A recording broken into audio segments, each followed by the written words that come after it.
I'm the to-do team, and we're going to tell you about our journey through SIS. So I'm Georgie, and we've got Maria, Jess, Georgia, and Trish.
So let's start at the very beginning. Our journey started back in February at the 2 SIS cluster days.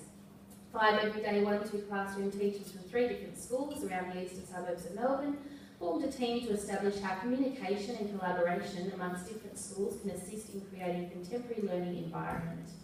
It was our aim to work towards classrooms that promote the personalised learning approach. This would see both students and teachers creating opportunities to work together in a way that best supports each person's individual wants and needs with a result in personal achievement. Okay, well, we started off our goal, and it was very specific. We actually had maths and then we had place value. And then we just, through discussion, decided that wasn't going to be something that we could carry on throughout the whole year. So we wanted to broaden our goal. And actually, we all took on a different approach to this goal. We decided to take it on ourselves and then collaborate and share what we've been doing. So actually to learn off each other, not to do the same thing. So our goal was enabling students to self-reflect and assess their learning by using a range of graphic organisers and assessment tools to enhance their personal learning and understanding. In my classroom, I focused on self-assessment, and as Georgie said, at the beginning of the year, we started off more about place value, and as time went on, I went more into writing, and I got the students to assess their work against a set of criteria that I originally gave them. And as time went on, they had to write their own criteria and assess their work according to what they thought was good writing. And then they went through a series of reflections on their own writing as well. So as you can see on the left, I gave them a rubric where they could write their writing focus and whether or not that they'd achieved it, and then a space for comments. So it was left quite open. And the example on the right is a holiday recount, and they had to cut out a piece of the criteria and paste it on the work that they thought that they'd achieved for that specific piece of writing. So it was a good way of getting them to really think about, have I achieved everything that I've written, or just 1 or 2 parts of the criteria? So this is a video of a student in my class explaining how he had met one of his own success criteria on his piece of writing in his own words. Well, this is my holiday recount, and my writing focus was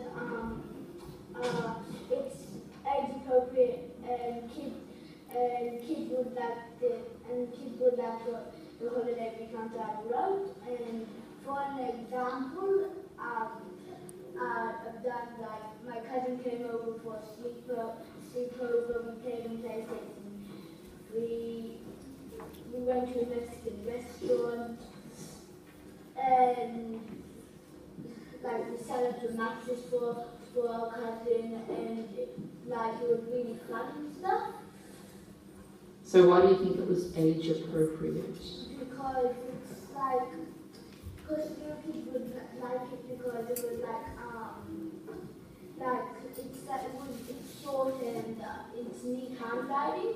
So you would think that new kids could read it properly, and even 10-year-olds and stuff like that.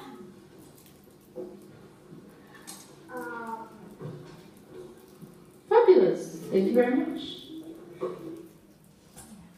So he came up with that goal by himself. I didn't help him out at all. And that video, I didn't give him any think time, so I kind of asked him to present, and that was what he came up with straight away. And as you can see, I've popped all their writing pieces on the wall with their success criteria and their reflection next to it, so they can, and they do, refer back to it quite a bit when moving forward with other pieces of writing, and it gives them a bit of ownership as well. They're very proud of their work.